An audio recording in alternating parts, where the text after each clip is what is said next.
Hello, everybody. Welcome back to another panel in the New Year's Indie Book Blitz. This is a very special panel because it is the first time I have ever had mystery authors make an appearance on the panel, and it is such an such an honor to meet you guys. I've got Gemma on, we have Brooke on, we have Liz on, and an international panel. We've got London here, we got Dubai here, US here. So thank you all for joining, especially super late at night on the other side of the world. Lovely to be here. Thanks, Katherine. My pleasure. So for those who do not know who you are or what you write, outside of following you at the links in the description box, can you tell us a little bit about yourself and your books? I'm going to let Gemma, why don't you start us off and then we'll go around. Yeah. So I'm an urban fantasy and cozy mystery author based over here in Wiltshire in the UK. And outside of writing, I love eating chocolate, I love board games, and I've got 2 cats. And I started writing in the 2020 lockdown. My first book was actually a kid's book called The Girl Who Lost Her Listening Ears, which tells you a little bit about how our lockdown experience went.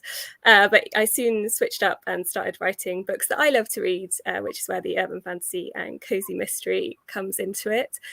You might know me from my cozy urban fantasy mystery series, Bedsocks and Broomsticks, which has got a cover like that.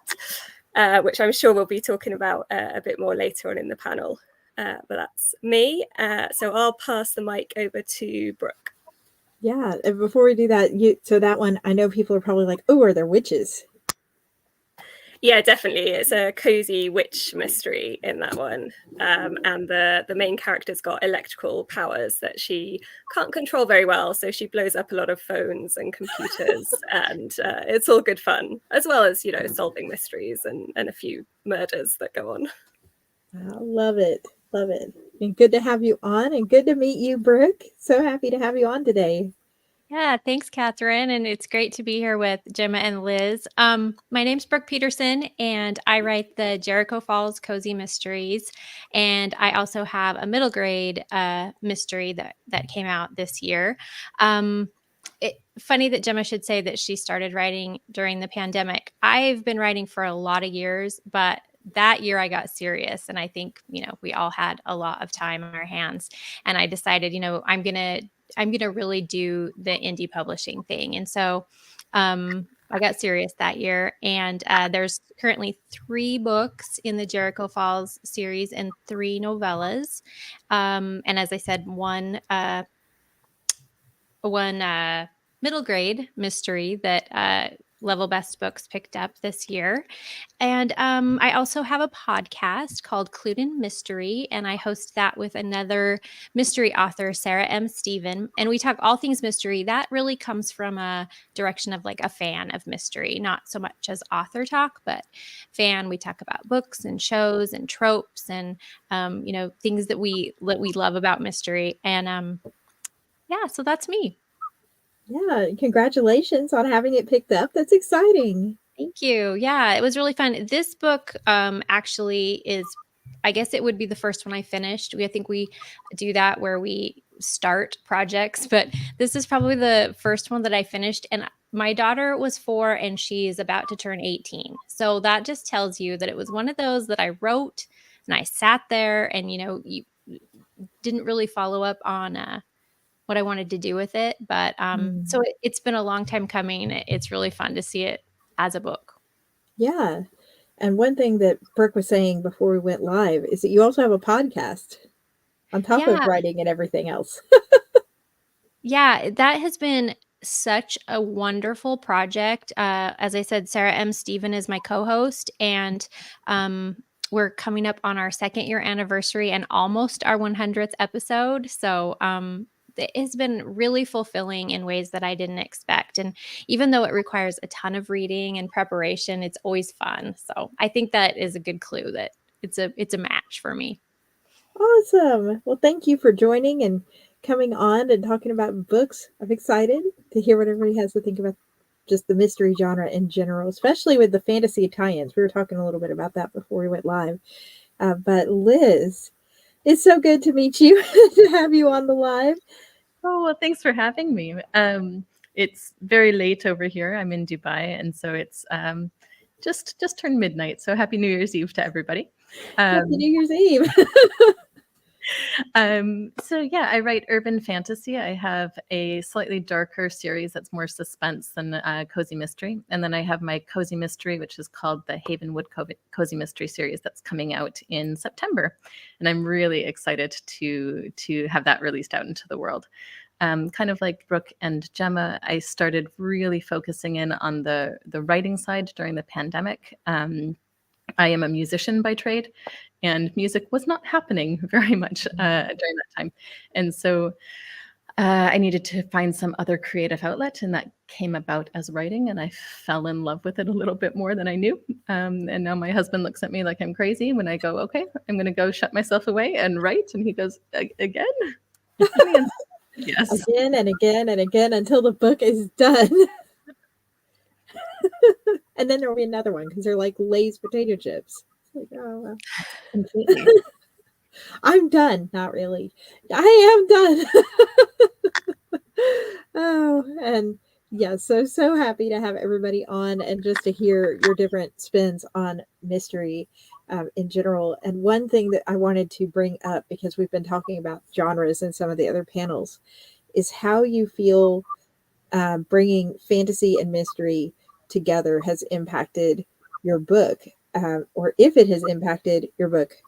Because I know Brooke we were talking a little bit about Legends and Lattes earlier about like that cozy fantasy feel, but then there's also the fantasy books that have mystery plots to them. And so how did you guys go about sort of merging what type of mystery you were writing, or what type of fantasy mystery you were writing? Well, I'll jump in. When I started reading urban fantasy, I was really hooked. So I got into stuff like Jim Butcher, Terry Pratchett, and it was a whole bunch of different types of feels to it. But again, kind of during that pandemic time when everybody was huddled down, I was going, this is really lovely, like baking bread and cookies and enjoying that nice, easy, simple type of existence. Where it didn't always have to be about going out and killing the monster or things like that. So focusing a little bit more on the gentler side of life, just an interesting track to follow. Mm-hmm. And Brooke, what's a cozy mystery?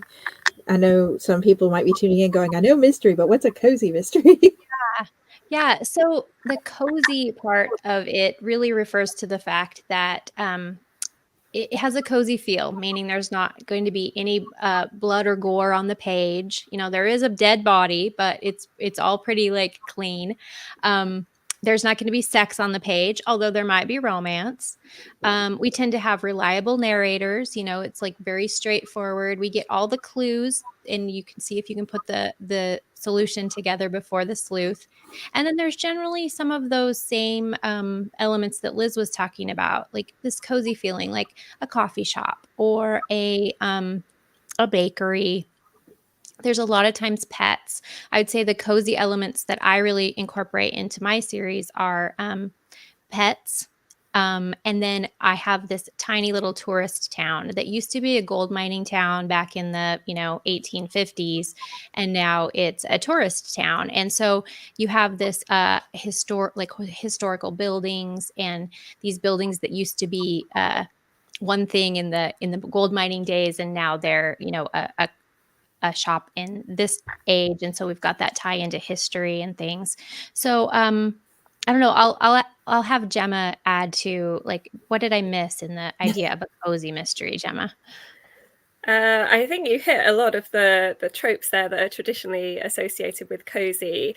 So the couple I'd add are that there tends to be an amateur sleuth. So they're not someone who is a detective. And that's part of the reason why I call mine kind of cozy urban fantasy mysteries, because in the later books in my series, she does actually become an agent for a magical office. So she does have some agency and a reason to be investigating murders, whereas in the first couple, she doesn't. She's definitely an amateur. And often they start off being a murder suspect, which is how my main character gets involved in solving the mystery, because she wants to clear her name and get off that suspect list.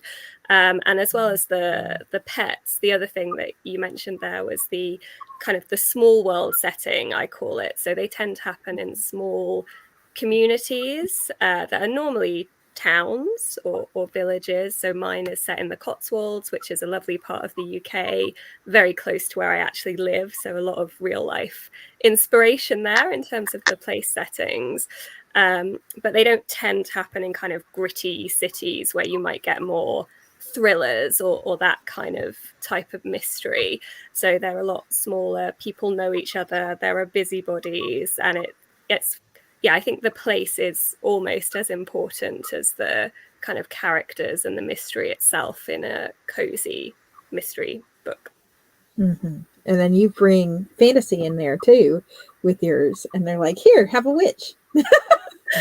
Yeah, so mine, I actually started writing cozy mysteries because a group of witches turned up in my pure urban fantasy series in book 5, and I was like, I love these characters. They need to do something. And there's a institute for those of your listeners who are in the UK. We have the Women's Institute. I don't know if there's an American equivalent, but in my books we have the Witches, Wizards and Warlocks Institute, which is kind of very similar. So it's a group of normally elderly people who kind of get together and they try and do good deeds, and they run village fetes and things like that. And I was just like, this is ready-made for a cozy mystery. So yeah, whilst there's a lot of realism because it's set in modern times just with magic, there's also a lot of kind of the supernatural and magical elements, which is good fun. Magic can go wrong. I have animals in my series as well, like yourself, Brooke. But my pets are dragons. So there's a little bit of that kind of tie-in with the supernatural and magic there. Yeah. So with usually, as you said, Gemma, the main characters in a cozy mystery or cozy fantasy mystery is going to be a young amateur sleuth, and a lot of times it seems like those are women. Is it a challenge to keep that sleuth smart and witty and on her toes without shifting into maybe the strong female fantasy main character, or can those go together? So I absolutely think they can go together, but you're right, there do tend to be a few kind of more scatterbrained cozy mystery leads than say in traditional urban fantasy, for example, when they're stronger. But my main character, she's an IT consultant. Her magic is electricity, so that just made sense to me. But at the start of the book, she owns her own house, but then she ends up losing that because she loses her job because she blows stuff up with her powers. So it's kind of a bit of, I guess, humor from that, and she can speak psychically with her pet, who brings a lot of humor and sarcasm, and that's definitely where like the strong female character is more in her pet, who's like, stop being an idiot, you need to do this. So I think you can definitely have both, but I think it's a bit more character-led than say action-led in some of the urban fantasy. But Liz, I know you write a lot of urban fantasy. Would you say, how do you find the difference between the two genres? I think that the cozy fantasy begins a little bit more with them finding their way. Usually you have slightly older or slightly rougher upbringings with the urban fantasy characters, where they've had to grow up a little bit faster. And when you're having that lovely small town feel of a cozy mystery, a cozy fantasy, it's they're allowed to develop a little bit slower. And you can still have elements of the strength, I think, but they have this lovely gentleness about them still. How about your main character, Brooke? What kind of lead do you have? So she is definitely, I think that there's a spectrum of cozies. And we actually talked about this on the podcast just recently. We did an episode about cozies, and I was introduced to a new term that I hadn't heard of, which is like cutesies. And I think that everybody kind of like understand what that means, like those ones that are just really, really sweet. And, lots of talk about cookies and all the sweet stuff, right? And then on the other end of the spectrum, we just have traditional mystery. And I think that my series is probably kind of in the middle because it's not super cutesy, although it fits all the cozy conventions. But I have these traditional elements because of that character growth that you're talking about. Like, she's pretty damaged. She doesn't really want to come back to this town where her grandmother still lives because some really awful things happened to her as a teenager. Now, it's still talked about in a cozy way, but she definitely has this baggage. And so she's kind of changing from a little bit clumsy and not sure of herself. And then as the series moves on, she's kind of coming into her own and really learning that she can be that stronger woman, I think. Yeah. Luna asks, is there such a thing as dark cozy? I don't know that there is actually anything that I can think of that would be considered dark. I mean, there's darker and there's edgier. And, I've really heard that that's something because I think that a younger audience is starting to like cozies, like the people in their 20s and 30s. And so they're wanting something a little edgier. What's the, I can't think of the title right now, but there's a series that is kind of leaning towards that age of an audience. And I think we're going to start seeing maybe a little bit of darker elements, but I think you still have to mind all those rules that we talked about in order to be considered cozy. Otherwise, I think then you're just a traditional mystery. And we actually have a panel coming on later that is dark mystery and horror mystery, which is that opposite end of this spectrum. So if you're looking for those really dark themes, then you might want to tune back in later on to that panel. That I do think there's some people trying to like genre bend, a little bit, especially when The Glass Onion, which started trending on Netflix. And I was like, there's some dark stuff in there, especially the one about the caretaker who ends up trying to prove that she didn't do anything wrong and pretend she's innocent and found out, spoiler ending.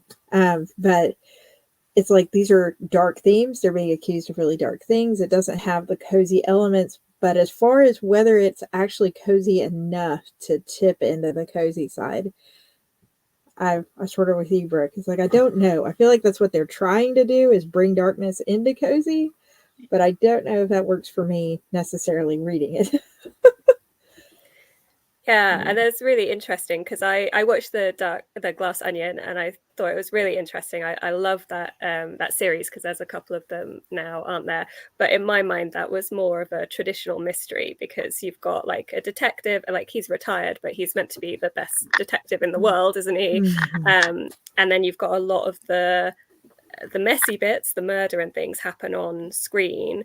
Whereas I think a key expectation of cozy, as Brooke said, is that gore happens off screen or off page in the case of books. And I think you can definitely, bend genres, and I'm all for that. And I've read cozies where there's swearing, which is normally a no-no as well.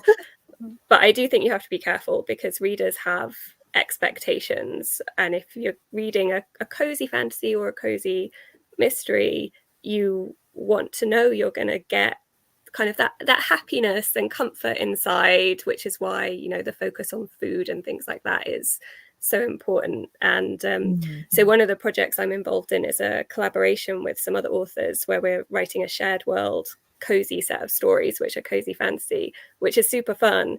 But we have had to lay out some of those ground rules from the start so that it's really obvious when someone picks up a book by myself or another author in that Cozy Vales group that it is all cozy fantasy, and we're there, we're writing for a specific reason and to get a specific feel, even though our stories and our storytelling will be very different. Absolutely. And so using that, another thing, Brooke, that you said was that there's no usually on the page spice, but we also sort of equate a cozy to a lighthearted romance at the same time a lot of times. So is there romance in your books? There is. It's funny because you have readers that are like, I don't want any romance in my cozies. And then you have the ones who really like that, like you say, very light romance. And I think majority of readers do, because that's a little bit of a trope. A little bit of a trope too, isn't it? Where there's the cute cop or the cute medical examiner or whatever.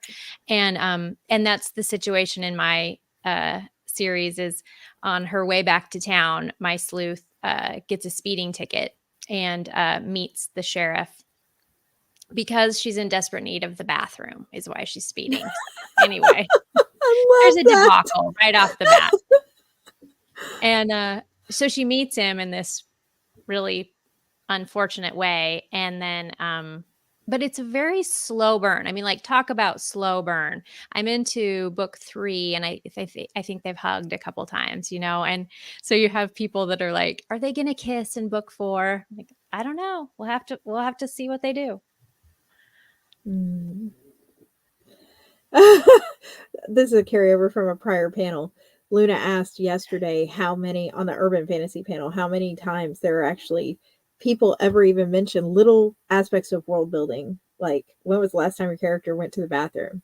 And I think that's actually something that I do love about reading a cozy mystery, is that these are real people and you can sort of imagine being in their shoes, because they're worried about, I'm not supposed to be here. I'm sneaking around.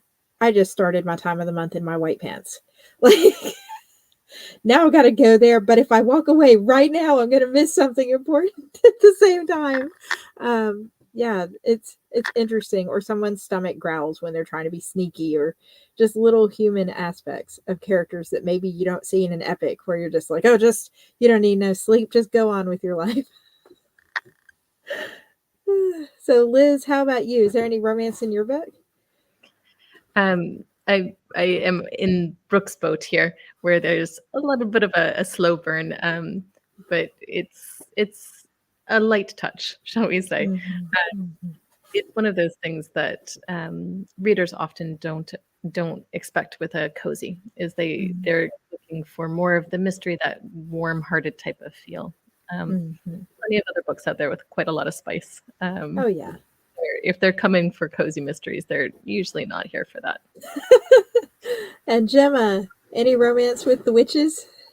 Yeah, so the lead character has got a love interest with the doctor who she meets in book 1, but it's very slow burn, and I think the hottest it gets is kind of, there might be a kiss or a cuddle on page, and everything else is firmly behind the door and fade to black. But I've just written, I think book 6 is coming out in January in that series, and they're going on their first holiday together where they're like alone, and she may or may not say I love you in this one. So this is like very slow burn, similar to what Liz and Brooke have said. So yeah, I think that's a key part of the cozy, but I do love a bit of romance. So all my series have got slow burn romance in there and happily ever after endings. So you know what you're coming for with one of my books and one of my series. I love that so much. Yay. Your readers are finally going to be like, finally, she said, I love you. I know. And that's another actually fun part to delve into of cozies, is because there is a bit more space for character development than, say, with maybe a more traditional thriller or mystery. Is that you can really get under the skin and have that introspection of like, is it too soon? Do they like me? Do they not like me? Lots of potential for misunderstandings and a little bit of perhaps humor in there as well, with, as Brooke mentioned, like a bathroom incident, or like someone says something and it can be misunderstood. And I really like that kind of focus on the small slice of life type interactions that maybe in some epic fantasies everything feels like it has to be big and important, and in cozy mystery and cozy fantasy you can really dive into that and make it much more real in the day-to-day. Yeah. So I've got one last question about the genre, and then we're going to shift to talking about your bookish things for 2024, if you want to think about that a little bit. But when it comes to cozy mysteries, I've always felt like cozy mysteries can be read by like any age. They're very family friendly. So I'm wondering, when you write yours, do you have an age in mind, like young adult, middle grade, general fiction, or do you just write it and you're like, this could be good for anybody who feels comfortable picking it up, reading it, sharing it with their kids if they want to?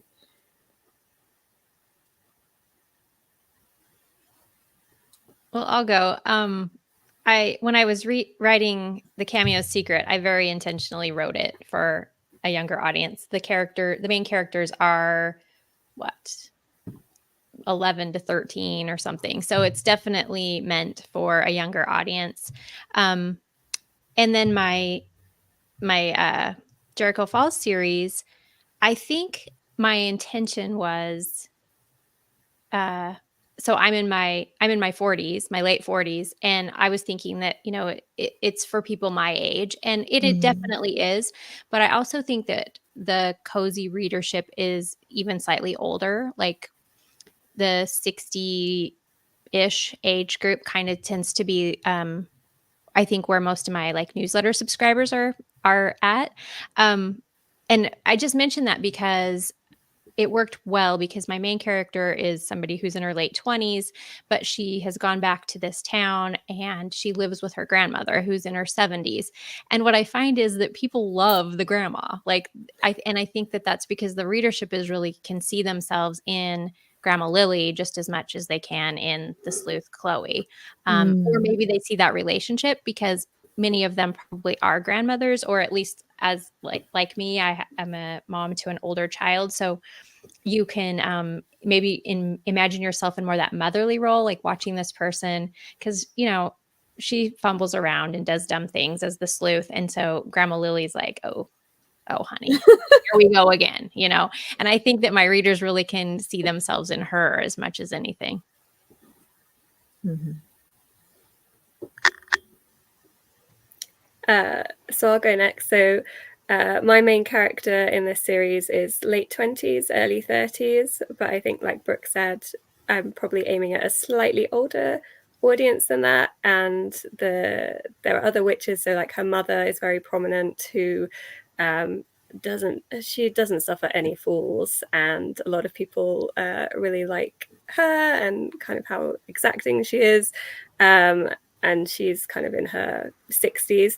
So I'd say it's probably aimed kind of at the 30s, late 30s, are the main people who enjoy my books. But I love picking up readers of any age. So I've got a very young reader who's still in secondary school who came to see me at a signing, which was great. And I know I've got older readers who email me, and it's just lovely knowing that you can reach so many people. But I think the majority of my readers are probably women in their mid-30s-ish.